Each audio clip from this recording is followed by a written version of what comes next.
Toronto's homeless problem, as we know, is well documented. It's a situation made worse by a lack of safe beds.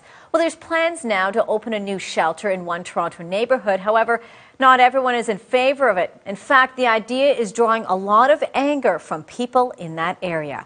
Ashley Carter finds out why.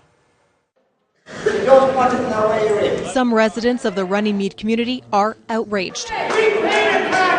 Emotions bursting out at a public meeting about a proposed 100-bed homeless shelter at this former Goodwill store at Runnymede and St. Clair Avenue West. Homelessness, in my opinion, is a disgrace. It was standing room only at the meeting for those in the community to voice their concerns and questions. So I ask you, Councillor, is this decision already made that we don't know about?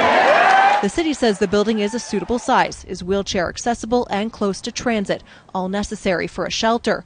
But people in the area, like Michael Woodworth, who lives a block away, say it'll make their community unsafe.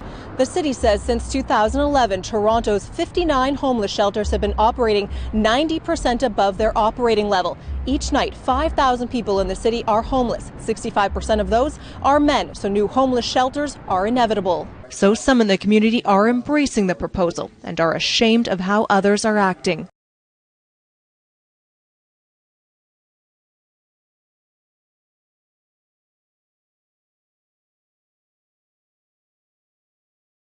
I'm a Rockcliffe Smythe resident and social worker. I work in the community with people experiencing mental health addiction issues, many of whom are experiencing homelessness, and I also work in a shelter. I have a vested interest in Rockcliffe Smythe as a community and the well-being of marginalized people to whom the city plans on providing emergency shelter. I have been to all 3 information meetings and my concerns have been consistent. The vulnerability of the neighborhood, the lack of services in the area of the proposed shelter site, and the misinformation provided by the city. I do have some concerns about the map. First, there are a few addresses that I'm particularly confused about. The map lists 5 Foxwell Ave, which is a single home that just sold for $720,000. The next is 29 Cynthia Road, which is a home at the end of a dead-end street. Then there's 1570 Jane Street, which is a low-rise apartment building. And most confusing is 301 Rockcliffe Boulevard, which is just an empty field. I have pictures of these for your reference. How do these addresses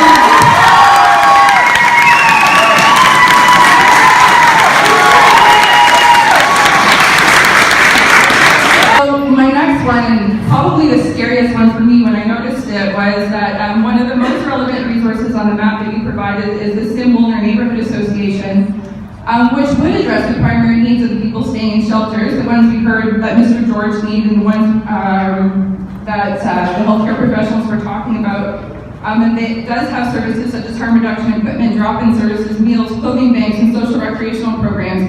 Unfortunately, Simbolner Neighborhood Association has 2 different offices, and your department placed the relevant service in the wrong neighborhood according to the map. Simbolner Neighborhood Association that works with homeless is actually at Islington and east of Keele, and a 1-hour walk from the proposed shelter site, not in Rockcliffe Smythe, as shown on your map. I have made a comprehensive table of the resources you listed, the walking transit duration, and what services the agency provides. I'm not even going to bring up the placement of the services on the map because it's all out of whack.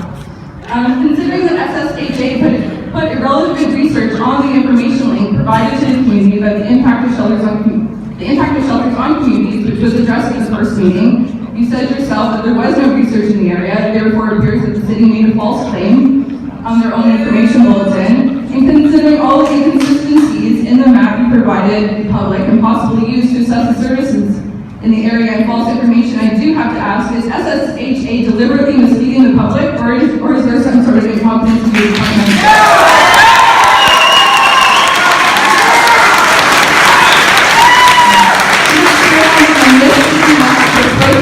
Rockcliffe Smythe community or homeless men any reassurance that you've done your due diligence in considering their needs and selecting an appropriate shelter site? Or were you hoping that the working class neighborhood with low education rates we're just weren't going to notice? That's right. I'm also developing a new map with the relevant resources that I can show you because it's actually very striking. Thank you.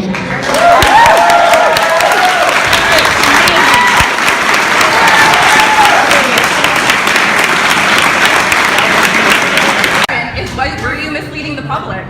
So this is the 3rd time we've come and asked all a series of questions at each of the 3 meetings that we've had.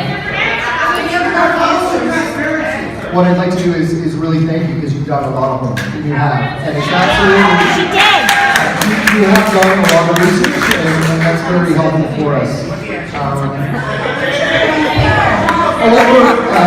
The answer to your question, though, is we have done our due diligence. We know that the services that do exist. We made it on that map. My apologies, and we will have to work on that.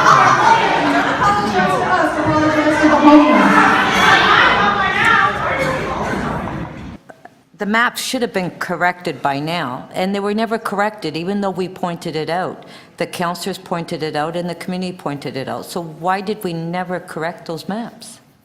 So with all due respect, I want to suggest that the way the meetings unfolded, it wasn't actually to the third meeting that staff were actually able to get through the entire package of information, given the reaction from staff. And I think that speaks to the format of the meetings, but there was not a dialogue, I would say a constructive dialogue that would have allowed us to have that kind of discussion. The second meeting, the staff did complete their full presentation. You can ask Costanza, she was there. They was completed. Absolutely was completed. We waited to the very end. Yeah. I just have to ask, because so many people mentioned the map and having things wrong on it. What's with the map? We developed that map through a combination of the city's open data website, research that our staff do, and I think there were a couple locations on that map that were not accurate, and I apologize for that. But I would say most of the information, the bulk of it was actually quite accurate. So there were some mistakes when it was presented to the public. So does it surprise you that they were concerned about that? No, it doesn't surprise me. Doesn't surprise you, okay. I think the city fails in terms of an adequate, thorough, honest process. I also think that, unfortunately, it brings out the worst in a lot of us, and it often ends up pitting, neighbors against each other or neighborhoods against each other. And at the end of the day, we just have to clearly do better by our communities, but most importantly, by the people who are going to be living in these buildings and these shelters.